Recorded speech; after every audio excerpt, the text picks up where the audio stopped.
It's time for Conversations with Bob and Sherry. Hello, Sherry. Hey, Bob, don't we have a lot to talk about today? Oh As my God, usual. as usual. So, some of the topic we're going to cover today is obviously the world is a much dangerous place today than 24 hours ago. And also, we're going to talk about East Palestine. And then at last, I'm going to put my women's hat on, and liberal women, no less. We're going to talk about this ageism against women in politics. Okay. So let's talk about why the world is a much dangerous place than 24 hours ago. You know, today is February 2023. And just 24 hours ago, Russia has withdrawn the nuclear treaty with the United States. And why is that, Bob? Well, they haven't completely abandoned it. What did they say? They're it's like a pause.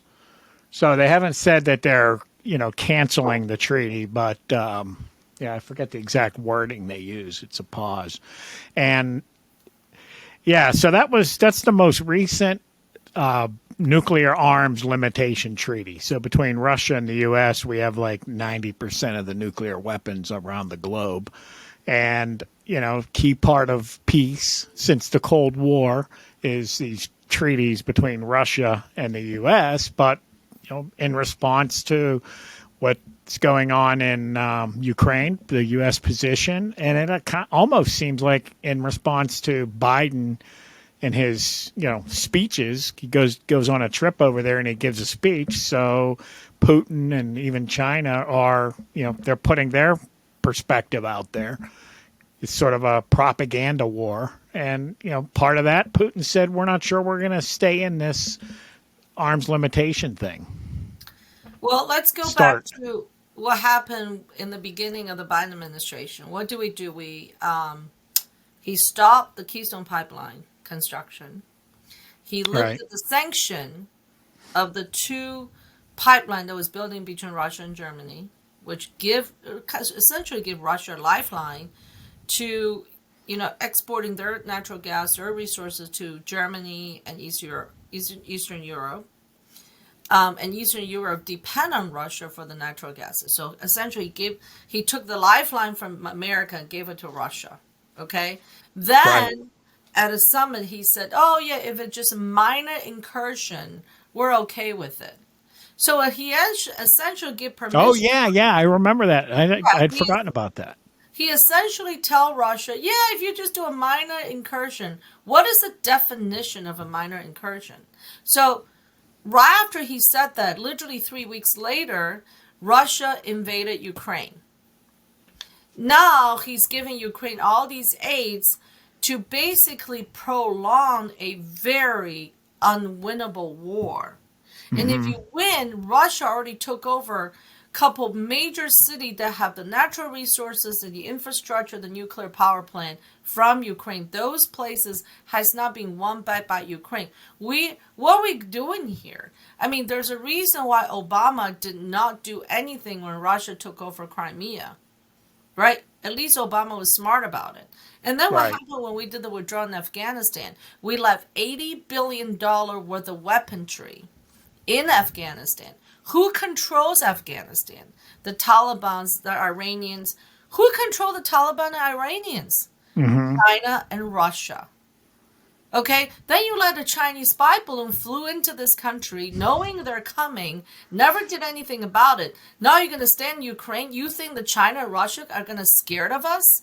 And this is what my most frustration is. Go around your house. Take a look how many products you're using, your own, are made in China. So he said, if China provides weapon to Russia, you guys are going to suffer consequences. Really? Who is going to suffer the consequences? China can turn around and say, we're not selling you guys anything. And we're not importing anything. And guess what? We're collecting on those debt you owe us. Then what is America going to do? Come on. Then when I texted one of my Democrat friends and say, hey, what do you think about Biden starting World War III? No clue. Not a clue what's going on in life in America. I'm sorry I'm a little passionate today, but this is absolutely stupidity. Because if Biden would have left everything alone the way it was, he doesn't have to do anything. Things can just keep going the way it is.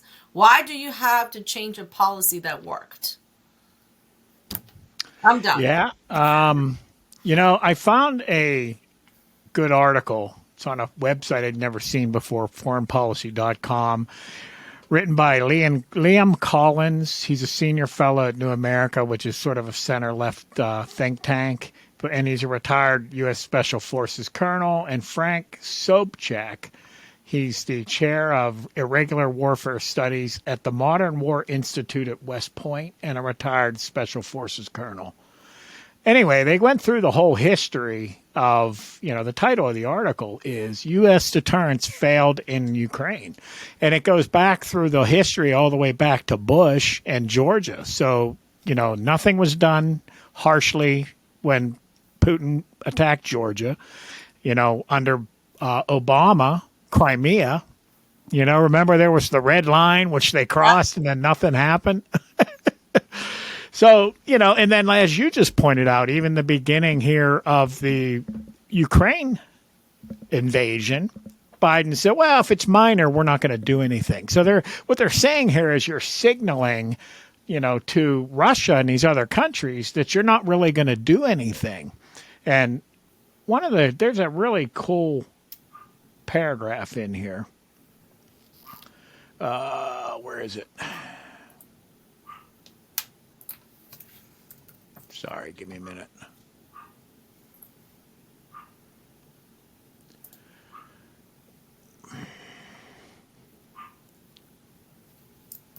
We'll be editing this out. That's okay. I figured. There's a really good quote by one of these guys in here. Where I have it here. Okay. All right. So I printed it on here. Here's a quote from this article. When it comes to war, realist scholars such as John Mearsheimer have noted that for deterrence to succeed, the state seeking war should perceive that the chances of success would be low and the costs high. Part of altering a state's calculus is simple numbers. How many tanks, missiles, aircraft, and other weapons the defending state possesses. So, we haven't given them any weapons. There was very limited, I think there were a small number of Stinger missiles or something, and that's part of what Trump got messed up in. He was going to send them more. They wanted more. So, all the signaling we were giving was we're afraid to do anything to defend Ukraine. And now you're trying to do all this tough talk, and, it's kind of the genie's out of the bottle. Well, the Democratic administration always have the talks, but no action to support it. Here's what Trump did, and I was telling my friends about 6 years ago, this is the foreign policy of the Trump, right? He's playing chess with these guys, and he knows how this works. So essentially what he did is he's praising all these leaders in front of the world. Give them face. Let them like him. I'm praising you. You're wonderful. You're smart. Right. And behind the scenes, what is he doing? He's selling natural gas cheaper than Russia to East Europe, knowing they depend on this natural gas. So we're making money. The Americans not only producing our own natural resources, we're selling them. We become the highest net exporter on natural gas. Then he sanctioned Russia while he's telling everybody how wonderful Putin is. He is sanctioning Russia for building pipelines. Okay? Yep. And what did Biden do? Putin is, in the world stage, he's defaming Putin, saying how bad of a dictator is. Then he cut off our Keystone pipeline and lifted the sanction. So action-wise, Biden did not do anything that could hurt Russia. Right. Okay? Trump did. He did everything he could do to hurt Russia, and he was collecting money from China. Right. And then instead of selling corn to China, he said, well, we'll just keep our own corn. The government will buy it, give the money to the farmer, we produce ethanol, and to feed our gasoline, industry. So, well, and he didn't really generally praise Putin. All he really said was he's a strong leader. and then And I what mean, I he don't think is, anyone would argue he's no, he's a tough guy. That's what he's a tough guy. but then you have our entire media attacking Trump for saying something like that when it was very clear that, he was publicly saying things like that, but privately trying to, work a tough policy against him. And then so Russia and China always have this love-hate relationship, right? Mm-hmm. When time needs it, those two will marry each other. When time is, when the competition time comes, they will divorce each other. If you look at the modern history of the political landscape, that has happened to Russia and China all the time because they're neighbors. And they kept a nice balance now with between, in the Asian continent. Now, here's the thing. Here's another factor a lot of people hasn't thought about it. So Russia and China now are going to hold hands against the United States. I've been watching Chinese television news. This is CCTV4. It was funded by the Chinese government, broadcast to the entire China every night at 7 p.m. They were broadcast in China. And the language in the CCTV news, or in general now, is they're not saying we're supporting Russia. They're not saying that, but they're condemning the United States and condemning Europe, because they're saying the Nord Stream 2 was blown up. That's not a news that's widely being broadcast in this country. And China said that Russia is asking the UN to investigating the explosion Nord Stream 2. That's a terroristic action. And they clearly point their finger to United States. And in China, they said Russia is having protests on the street against United States supplying weapon to Ukraine. And if you listen to Putin's State of Union address yesterday, what did he talk about? He talked about evil. He talked about the West normalizing pedophilia. He talked about how we are indoctrinating children, children abuse. He is talking about everything that's actually what's happening in the West. Because now, we're not gonna. You can't. They're trying to say you can't call pedophile anymore. You have to call them minorly attracted person. Okay, whatever that may be. It's not helping us. It's not helping us. And Isn't it crazy? I mean, in my lifetime, I was a kid during the Cold War. And, we're at a point where Putin, the head of Russia, has a credible case to make that he and Russia have the moral high ground, and we're the moral decadents. Because that's never been a possible scenario before. When you're corrupting children, that makes somebody else that's not corrupting children give them a high ground. Yep. Okay. So So here's the thing. America can't sit here. This is no longer in the 1970s. We're not in the 1970s. Russia, China is way more technologically advanced than United States. Okay? Their people are way better educated, way better, kids are way better equipped. You saw, I shared a video on my Facebook page. Is these young boys, they're age probably no older than 9 years old. What do? Sitting in the little classroom in front of their little desk. They're learning how to disassemble and assemble a handgun. Right. What are we teaching our kids in our school at 6 to 9? So what would you prefer your pronoun to be? What would you like to be called? Are you don't have to be a boy or girl. Wow, China is training all their little kids. That's China, Taiwan, Japan, I'm sure Russia too. They are mentally prepared, everybody, for tough times. We don't have that here. So do you think 1970s till now, 1970s at least we had World War II. We just got through World War II. That was the second generation after World War II. So now we're many generations after World War II. What do you think our population going to react if there's a war? Oh, yeah. I mean, we're fighting over toilet papers. And guess what, people? If China says we're not giving you guys anything, you have no computer chips, you have no toilet papers, you have, I don't know what we're going to have left. You have no television. There's nothing. Because if China says no, Russia says no, India have to make a choice. Guess what? India is not in our hemisphere. India is over there. It does India no good to align themselves with United States. No good. That idea of struggle builds harder people.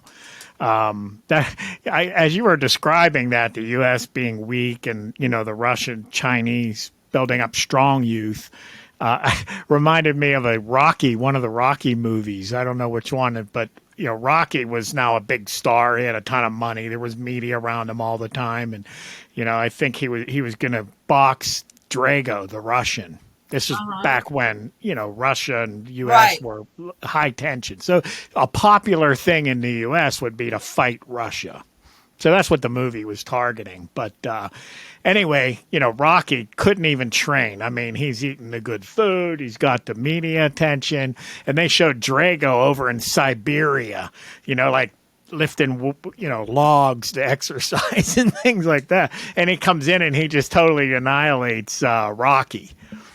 So then Rocky, they get a rematch, and the only way he can train to go back and fight him again is he puts himself in a situation. I don't know where he goes, but where he has tough environment that he's in and struggle and things, and then he's able to beat him. I don't know. I've seen a lot of younger men. I'm talking about 35 and younger. I don't have any hope. They can't even take a criticism, let alone a bullet. Just look at the mental health. I mean, it's really not funny. It's sad. The greatly increased mental health problems among young people in this country. I mean, that's a sign right there. I mean, well, here's the thing. I think we're already, a lot of people think this is peaceful. We're already in a war. Okay, we're already in a war. First of all, we lost the fentanyl war. We lost the drug war. 100,000 people died of overdose last year. Now they reduced down to 80,000. I don't know why, but let's just say 80,000. Okay, most of them are young people. Okay, and then we lost that war already. Now we're losing the border war. The border war. Our borders being, invaded every day. You might as well say we lost that war. Now we a spy balloon flew in to our, a foreign spy balloon was in our country for 10 days. Okay, we probably lost the spy war, the technology war, because our big corporation gets hacked into every day. That's not being reported. But a lot of corporations have to carry what they call a hack insurance. My girlfriend's uncle's hotel had to pay $5 million to the Russian hacker, because they hack into the system, they collected the data, and in order for them to unhack the system, we don't have the technology to unhack it or to prevent that being happening. So what happened is we pay a $5 million fine. So that's one tiny little hotel. Can you imagine how many hacking that's going on that we have no idea about, and that these people are getting paid? And what else did we lose? We lost the spirit war, mental illness, people on the street. Young people are not willing to work. Why? So I'm watching CCTV news for the past 4 days, and I can tell you what's on the news. The first 25 minutes of the news is about goals, constructions, infrastructures, what they're doing in technology, infrastructure, construction, education, building. So if I'm a young people, I'm watching my news from the central government. Wow, NC Providence is doing more, expanding the farmland. Oh my God, they're building highways connecting Beijing to Tianjin, which is going to shorten the travel time. You know, it's all fantastic good news. How wonderful the country's doing. Then the last 5 to 10 minutes is about United States, the world. Of course, they only report the bad news, okay? But if I'm a young person in China, I'm going to say, look at my country, a lot of future, the reality might not be as rosy. I'm sure it's not, because I grew up in China. It's always good news. But for half hour, when you're watching the news in your own country, you're like, there's something going on. There's a future for me here. What do we watch in our local American news?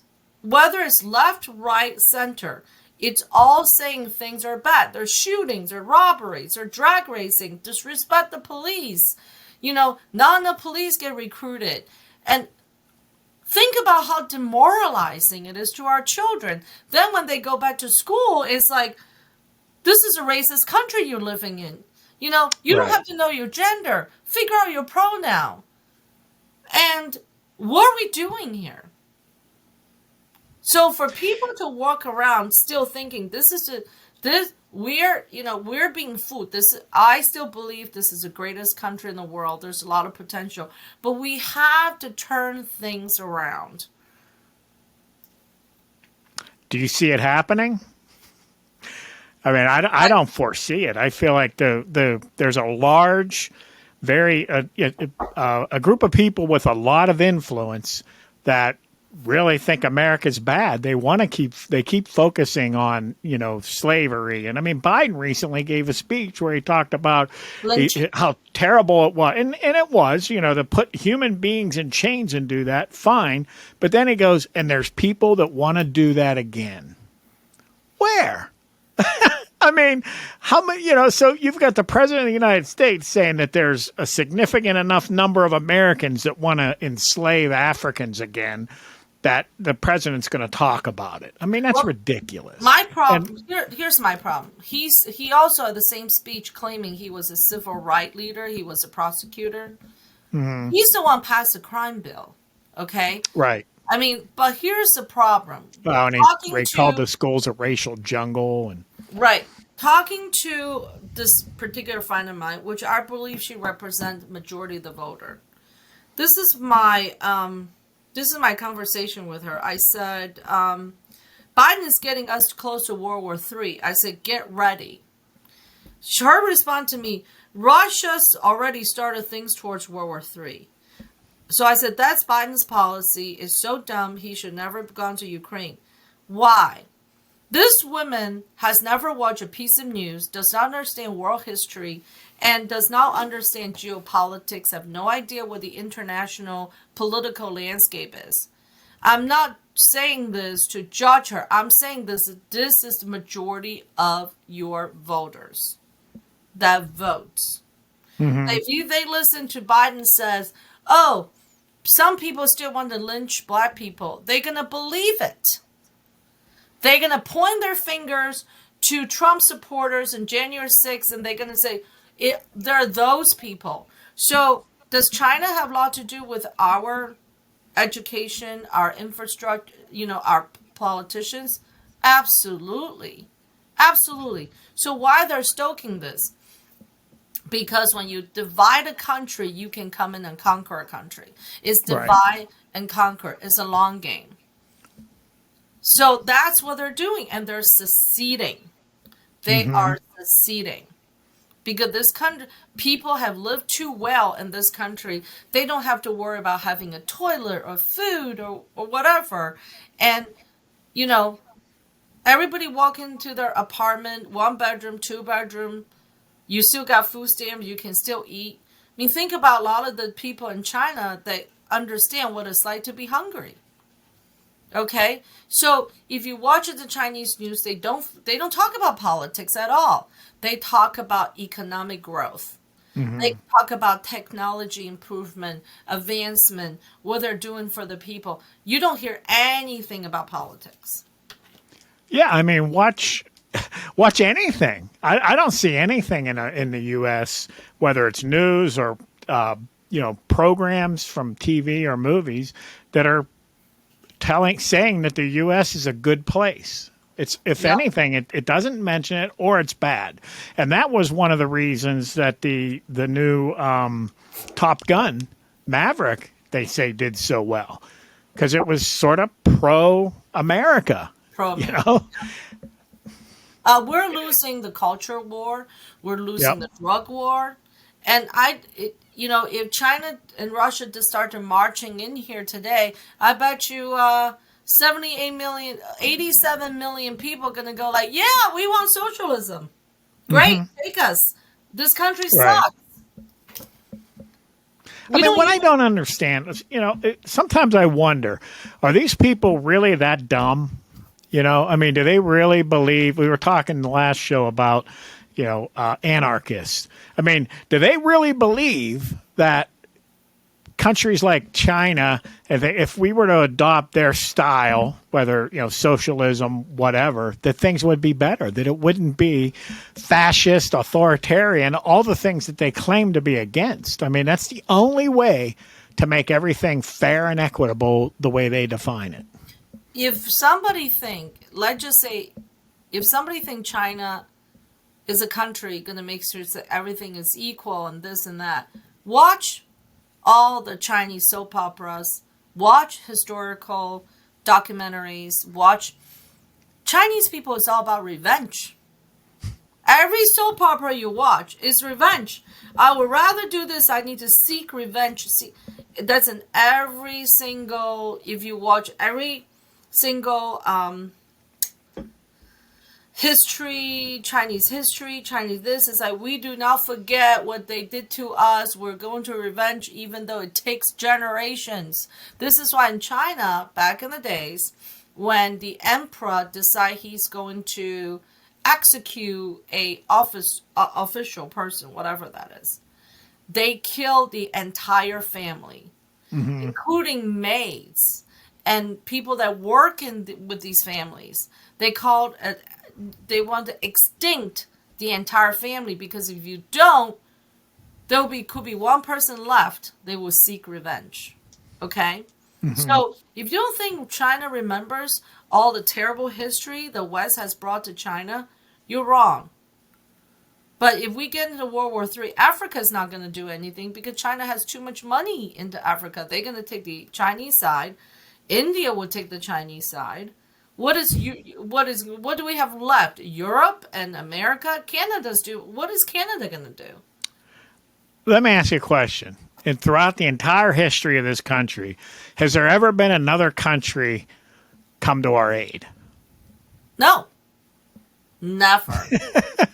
I think there may have been small things, like from other countries after 9/11 or things like that, but not really, not in a meaningful way. I don't know that any country has ever sacrificed or put themselves at risk in order to help us. And that's literally what we're doing in Ukraine, and we do it all over the world. We sacrifice our resources, and we put our country at risk by doing it.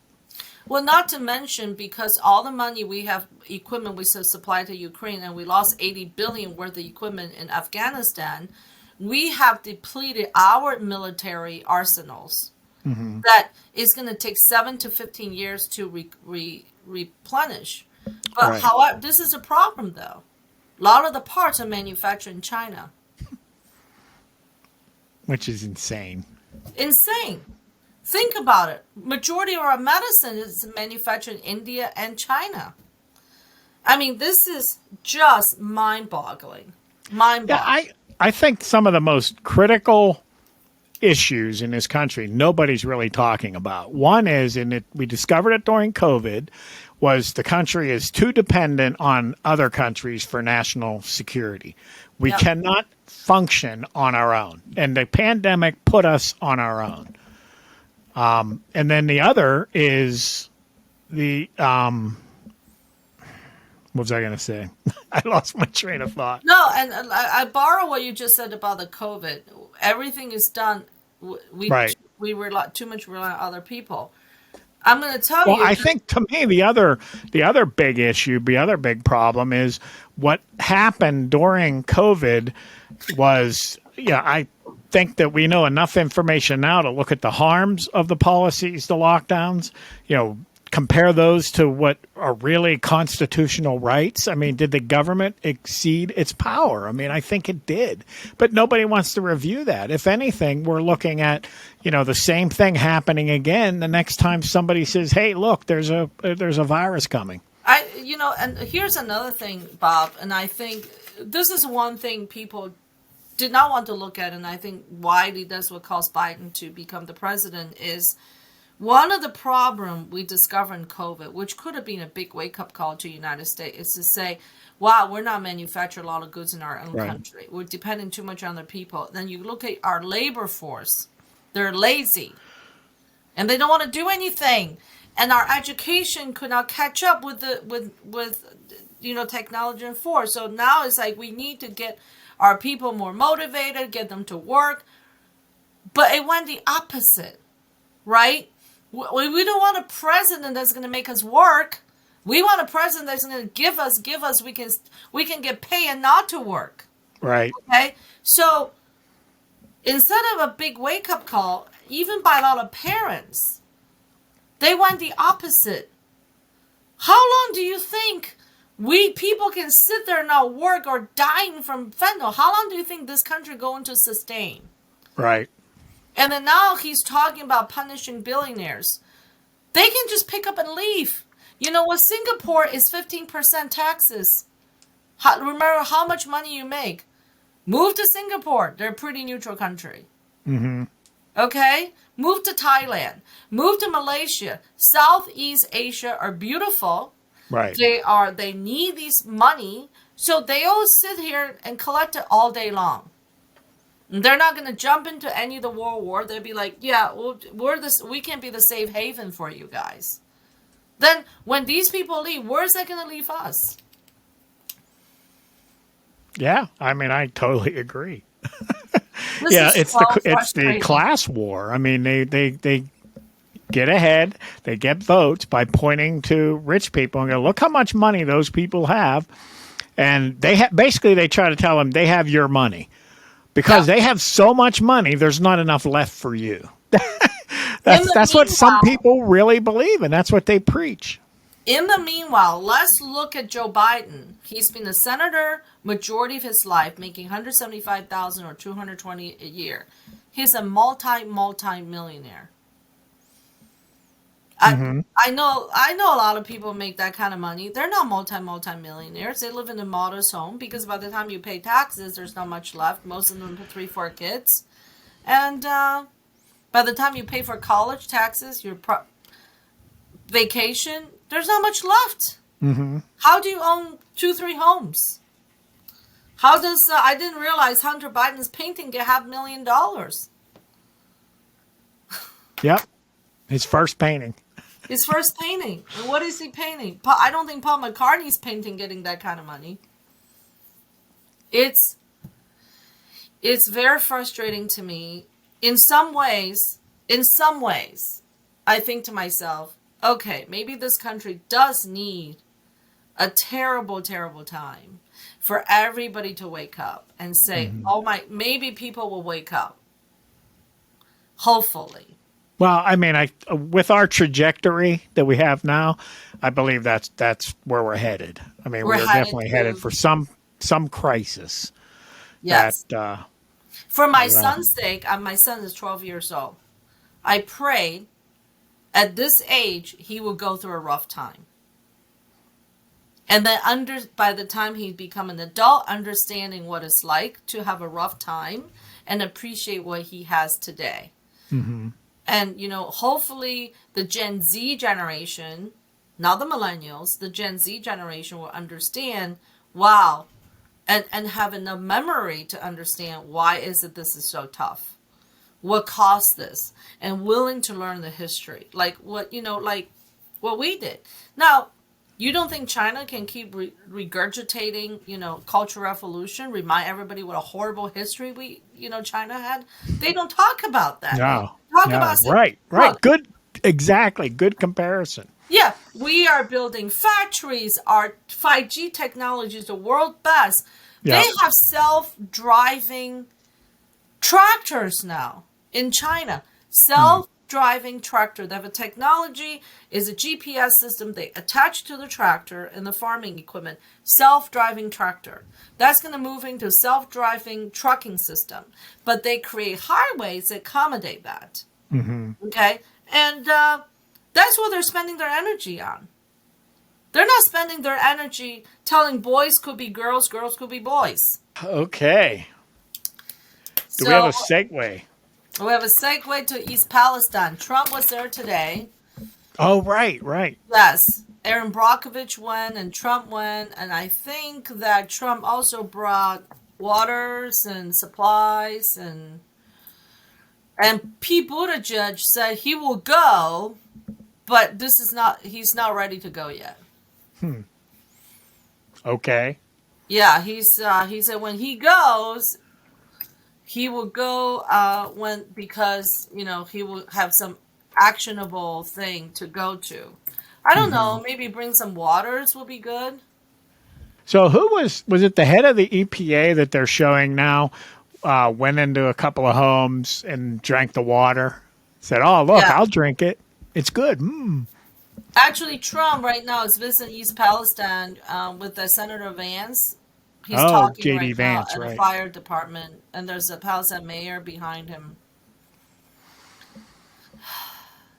Yeah, it's amazing. It's amazing that Biden wasn't too far from Ohio, East Palestine. He decided he's not going to stop. He'll fly to Ukraine and walk around there and all the way across the globe, Kevin McCarthy is going to give all of the footage, the security camera footage from January 6th, give it to Tucker Carlson. Oh, okay. Have you heard that? No. I mean, the left are losing their minds over it. I tell you what, I like Kevin. He's a tough cookie, man. Well, they've been arguing. The Republicans have been arguing from the beginning that they need to release all that information, and they didn't do it. So, Kevin's going to give it to Tucker and let them go through it. And they're really entrenched with this insurrection narrative. I mean, I'm sorry, I don't see insurrection. I see violent protest riot thing that got out of control, but I mean, how do you take over this country with flags and cell phones? We have how do you overthrow the U.S. government? At the border. We have an insurrection every day at our southern border. Now they're going to Vermont now, so we have insurrections happening every day in our border. We're being people are coming in, and they're single. They're now family units. They're single male, and they're violent crime, they committed crime. And my understanding is, and now that I have not seen a verification of this, is they're released prisoners out of their country to send to this country. So pretty soon we're going to go the other way, immigrate to Mexico, because they get rid of all their people, then we're outgoing there. Yeah, I mean, that happened back with the Cuba refugees. I think that's a standard thing. Yeah, Singapore is looking pretty good right now, or Thailand. Yeah. Oh, it's crazy. I mean, when we have a crisis in East Palestine, FEMA's not helping. Nobody from our government is helping. But isn't that the priority? The most important thing of a government is to help your own people. Yeah, that is a huge problem, and it's just. Why hasn't the federal government gotten involved? I don't know. And then there's multiple train derailments after East Palestine, and there's two plastic factories that exploded. I mean, is it as simple as having a catastrophe happen is a bad reflection on the president? I mean, I don't know. What is it about this thing that they just don't want to acknowledge it? I think by not acknowledging it, not taking care of your own people, that's even worse of a situation. I mean, there's a train derailments everywhere. There's a plastic factory getting blown up everywhere. Now, if I was, Well, if you watch the left-wing cable news, I haven't watched any of the main, but they're not covering it. And the angle they will cover is they'll say that, the right-wing people are turning this into a conspiracy. They're exaggerating the problem and denying science and all that sort of thing. I don't know how this is a conspiracy when, if you think about it, how is this a conspiracy theory when, Well, it got the white working class, lower income white working class people. They don't fit any kind of, they don't help. It's back to that again, it seems, with Trump, the people that Trump appealed to, and that's why they get forgotten, they get ignored, nobody cares. Right. I mean, if they were black faces all over the TV saying that they were being ignored because they're black, the federal government would have been all over it. I know. It doesn't matter. It's a bad look regardless. I mean, I don't think the federal government is helping at all, because if they are helping the black community, they should be in the South Side Chicago every day. They should send out National Guards and to stop people from dying. And what is really sad, if you look at Columbus, Georgia, there was a 5-year-old got shot at a gas station. What they are doing is stoking racism. Yes, that's all taking the Ron Desantis' position on, the AP Black History curriculum and totally mischaracterizing it. Right. I mean, the College Board is the organization that does these curriculum.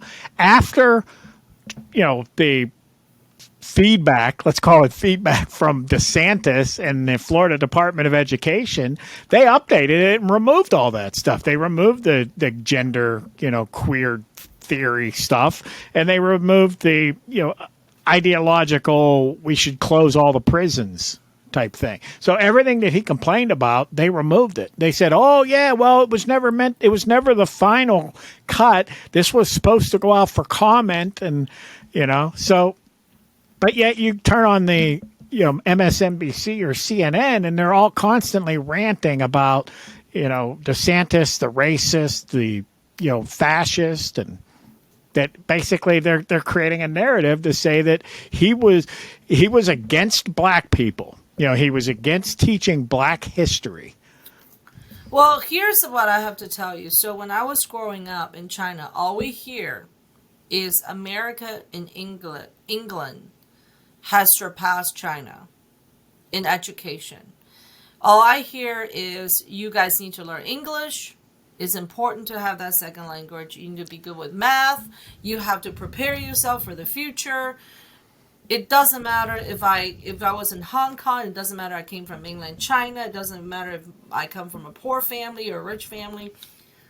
The message to the students are exactly the same in China and in Hong Kong. At the time, Hong Kong was British rule. The message is not division. The message is study hard and get ahead in the world. Yeah. The message is we need to surpass America and the West. That's the message. We don't have that message here. Even though our testing score is all the way down to number 35 in the world, and I imagine it's lower now, we don't have that message. So while we're having this anti-gun narrative, China is training all the boys how to handle a handgun at 9 years old. Mm-hmm. Oh, do you think those kids gonna start shooting people? They're not going to. They're being trained how to handle it, build confidence to handle it. They're going to start learning shooting. You said you learned how to shoot a gun when you were in school, right? In United States? Yeah, junior high school, like 9th grade or 8th grade, yeah. Okay. Did you go out commit a mass shooting? No. No, you're confident enough you learn how to handle a gun. And then, so to build your confidence, you later join the Navy and then come back and made a great life for yourself and your family.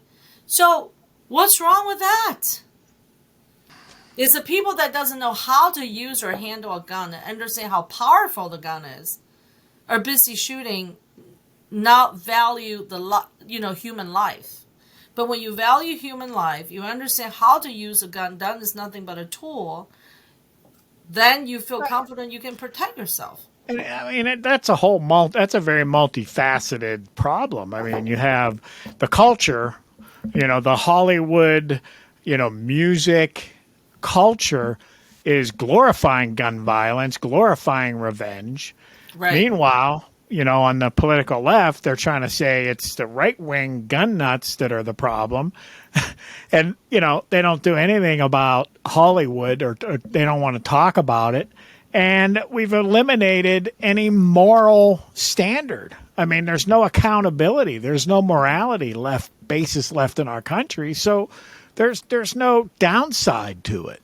No. You commit a shooting because you're going to get some fame and notoriety, and people are going to wonder what you were so upset about, what caused you to do this. So you get the attention, even though you're dead. You're getting the attention you wanted. Yeah, they're the people that commit the crime turn into a victim, right? And the victim. Yeah, we turn them into it.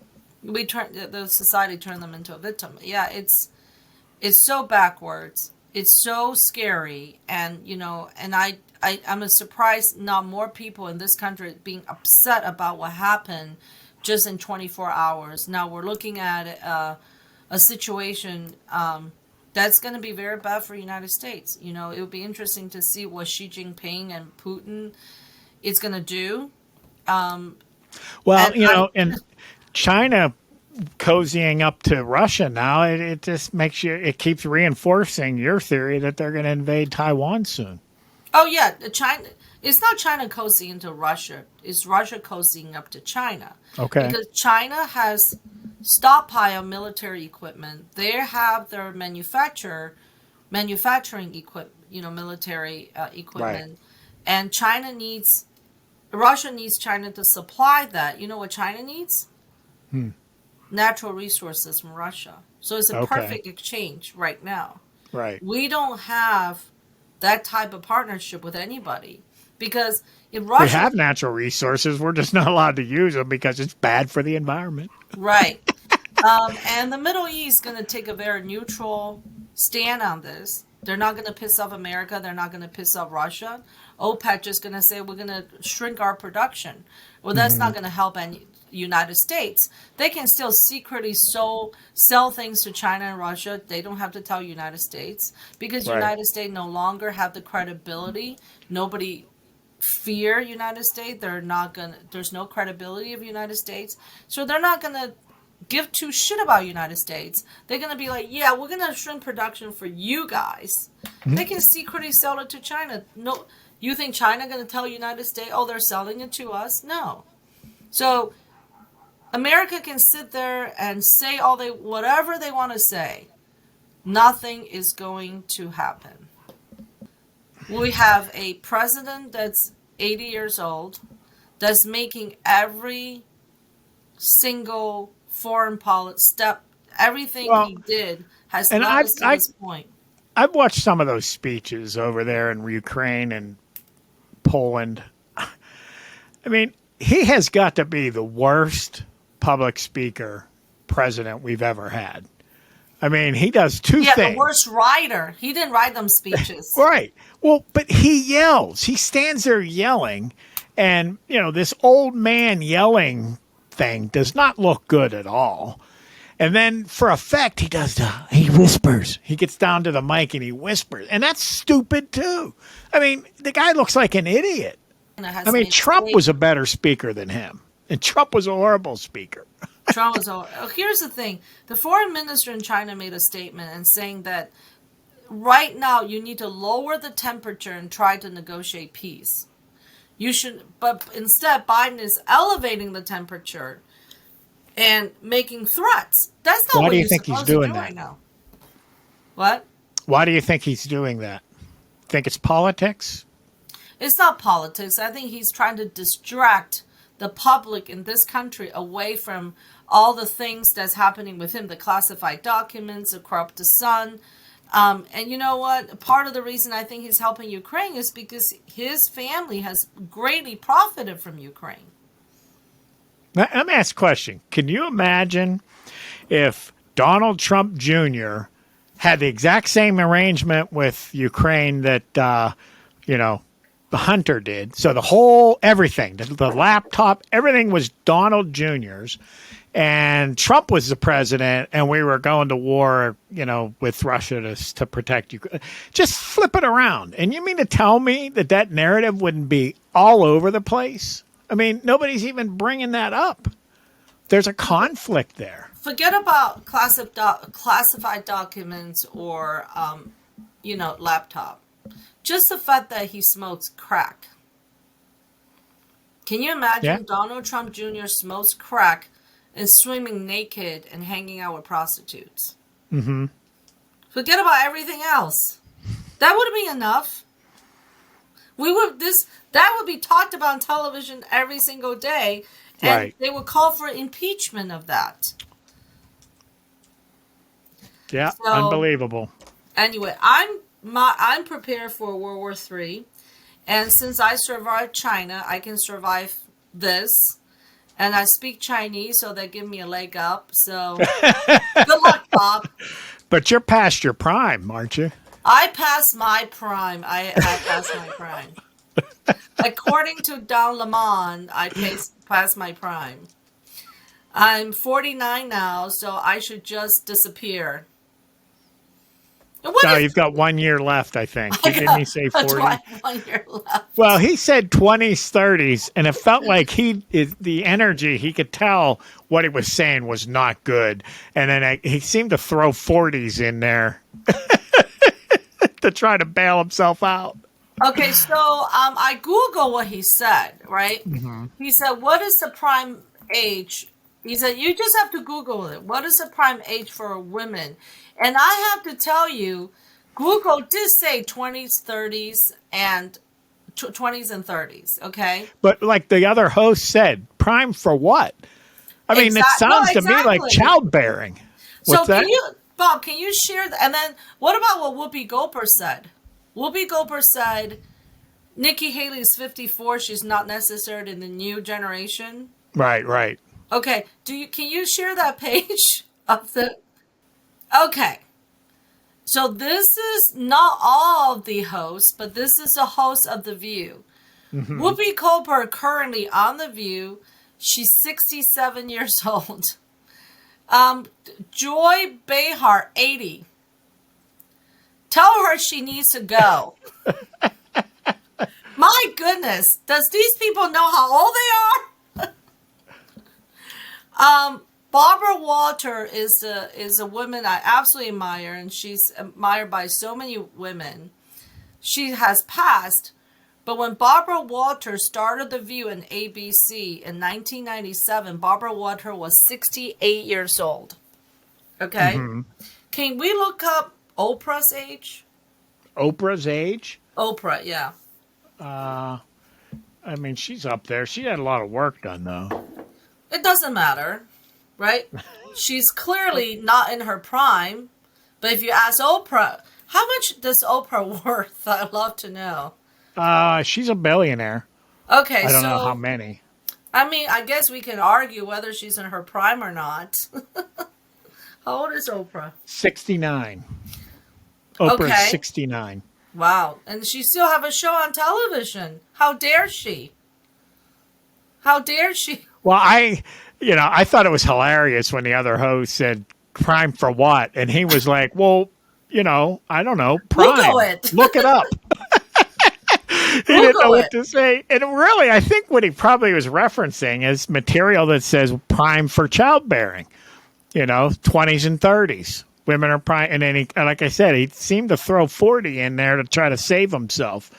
But so it's even worse if you would have drilled down a little bit, because then they could say, oh, so you're saying that women are just here to have children then. So we're just going to make babies. That's it, huh? Well, I have to say, so when I Google what is the prime age for a man, it says, according to various studies, the official answer to what age is a man at physical peak is late 20s and early 30s. But they don't distinguish that with women. If you Google what's the perfect age for women, all it says is 28 to 45. And they don't say it as a physical age. So now what I'm saying is, looks like Google is being sexist. Because if they say, oh, men is the physical peak is 20s to 30s, but with women, they don't say that. Right. They don't say it's a physical peak or you know, or mental peak, right? So that was the funniest thing when I can't believe he said that. Here's the thing. First of all, if you're a married man to a woman and you have a wife, you get married, you married men would know better not to say anything about when my wife is in her prime, because you know you get in trouble. If my husband ever said to me, oh, you have passed your prime, well, you know that's going to be a fight, right? Yeah. Married guys know better what not to say. But being Don Lemon is a gay man, he's never been in a relationship with a woman.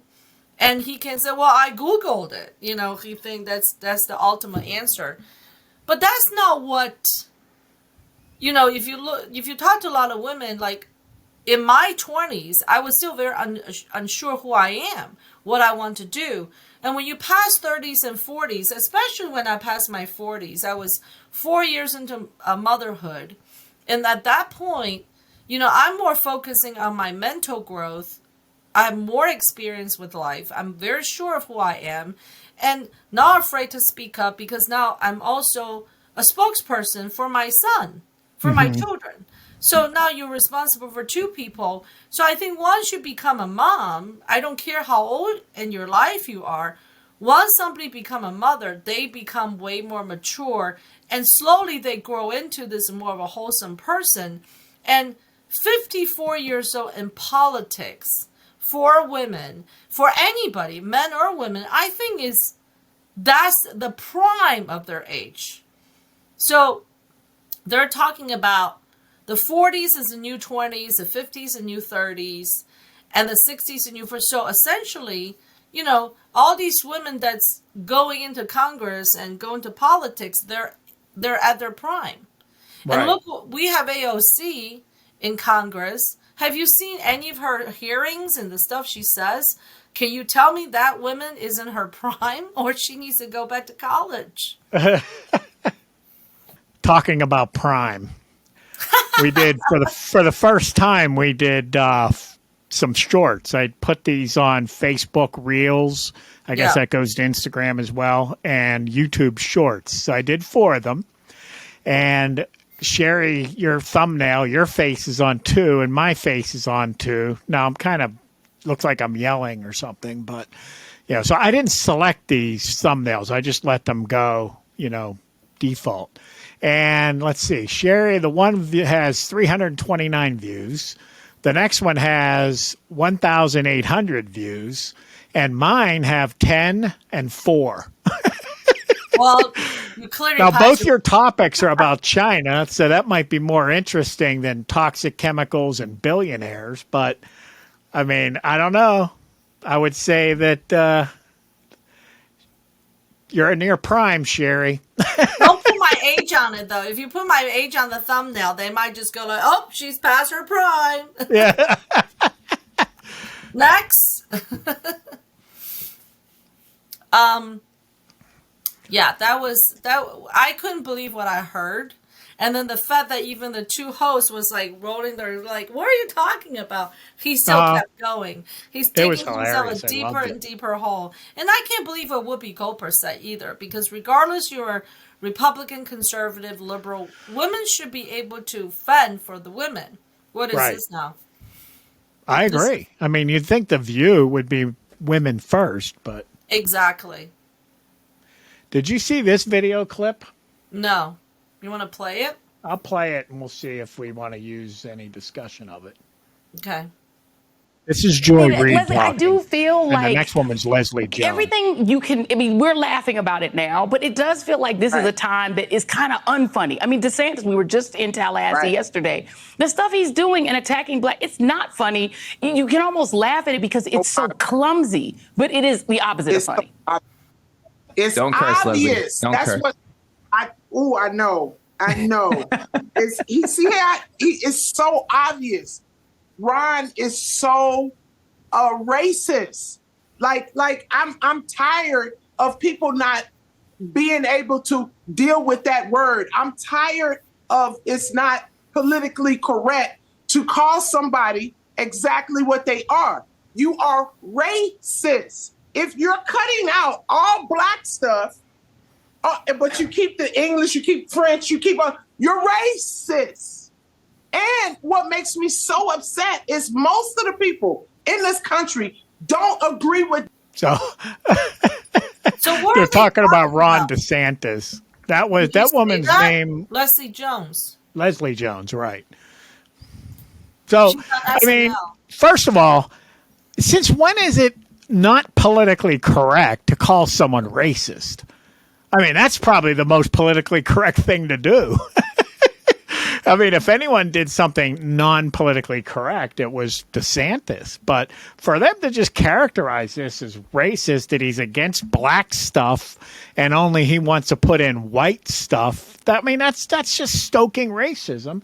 And, the College Board, it admitted that what they put out there wasn't the final draft. They wanted to get some input on it, and they removed the queer studies, and they removed the part about closing prisons, this ideological crap.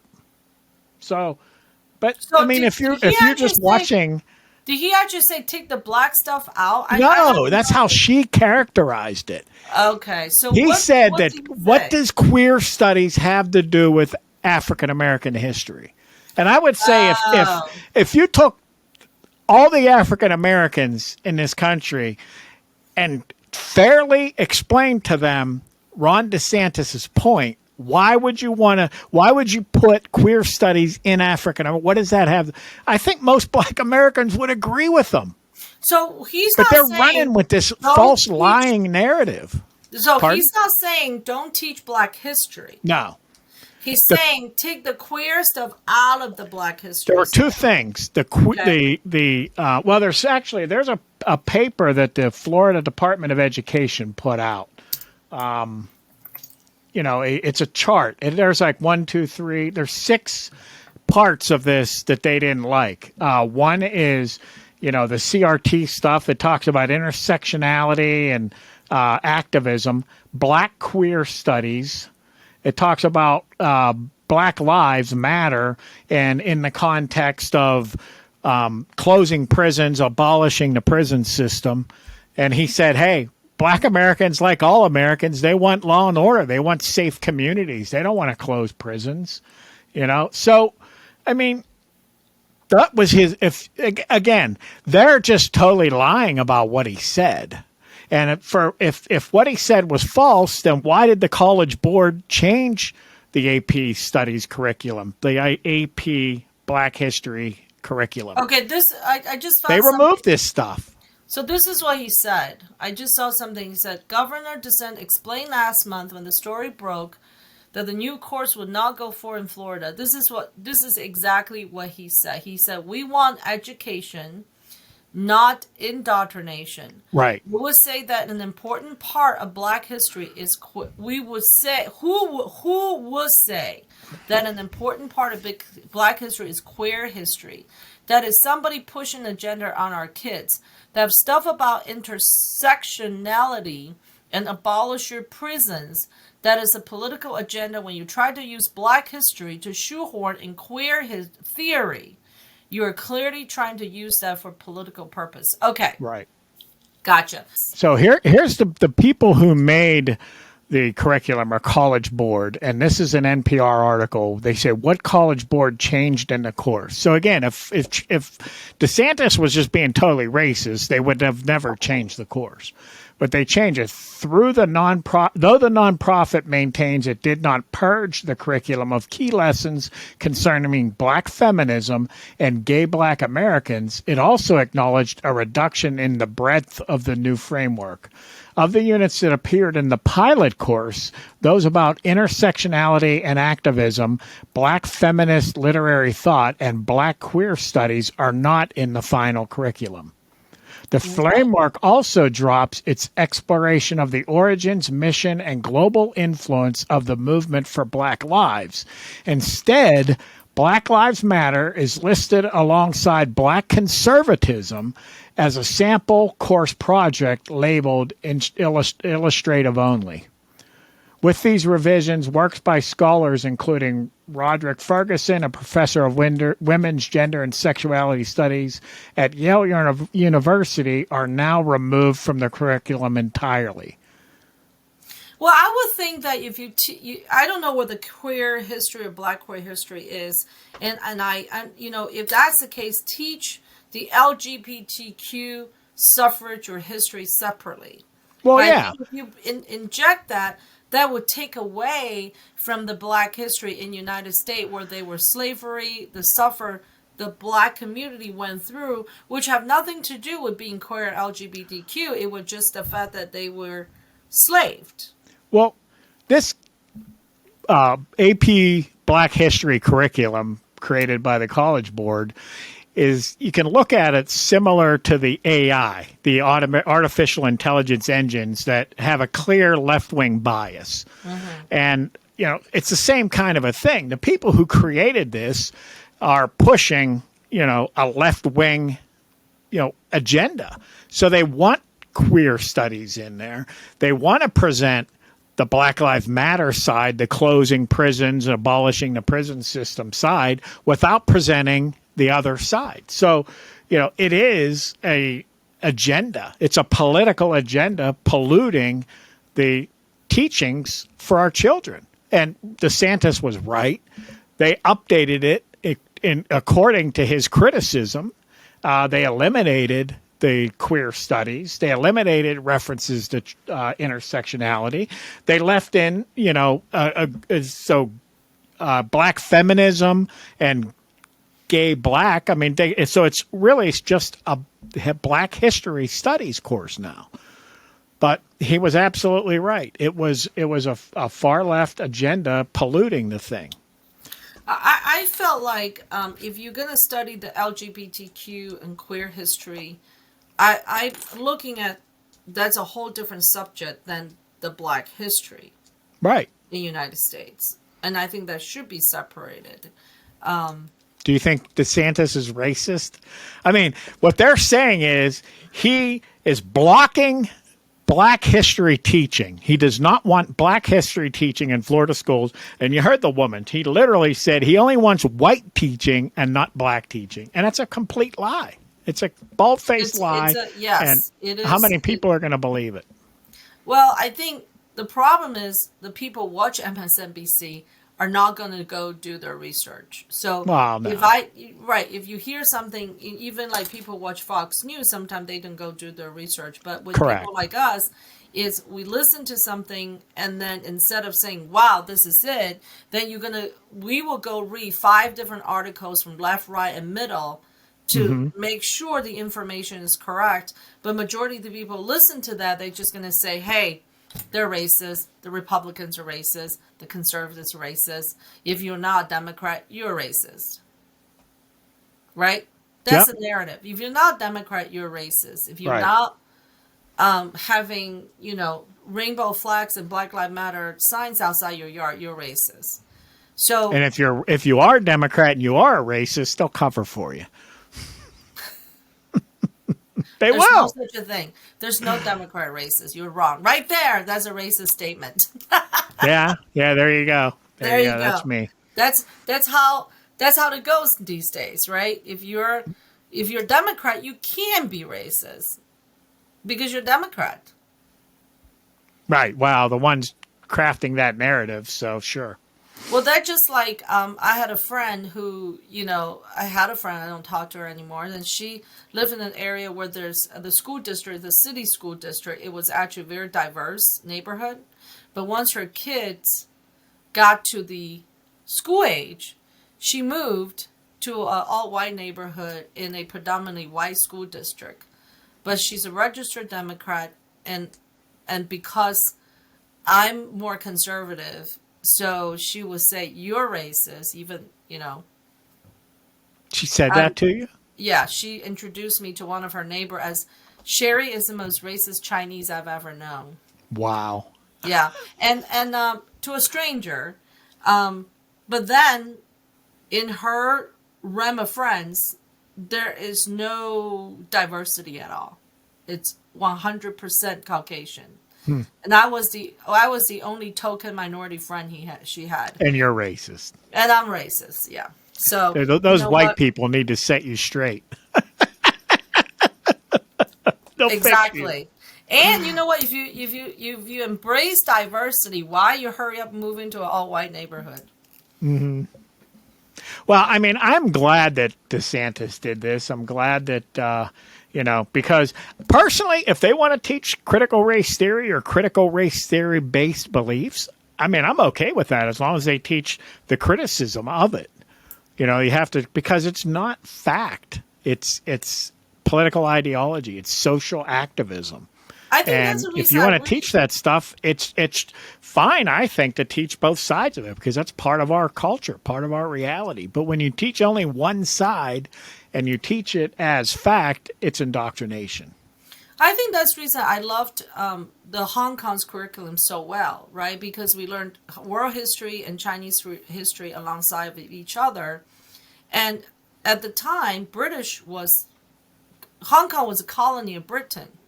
Okay, but the curriculum did not stop from teaching us Opium War, which is a British-led southern country to invade China. They did not stop teaching how British colonized African countries, slaving the Africans. And they did not teach that. They taught that, and they said the pros and the cons, what they did good, what they did bad in the colonies. And same thing with the Chinese history. With each rise and fall of a dynasty, here's what went wrong, here's what was good. So, not every tyrant, there's tyrants in Chinese history, there are tyrants in world history, but they didn't do everything bad and they didn't do everything good. So it was very objectively analyzing what's going on, so more of a critical thinking rather than leaning either side. So you give everybody a benefit of the doubt and a very, objective view of looking at what happened at the time. Even with Hitler, why did Hitler become Hitler? Who supported him? Because if he did everything bad for the country, he wouldn't rise to where he was, right? So same thing with Chairman Mao, same thing with Stalin.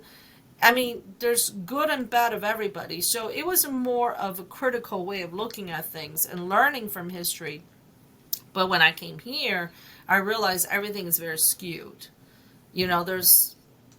It's not an objective teaching. I just put it that way. No. So, all right. Well, this has been good. Yeah. We'll never run out of things to talk about.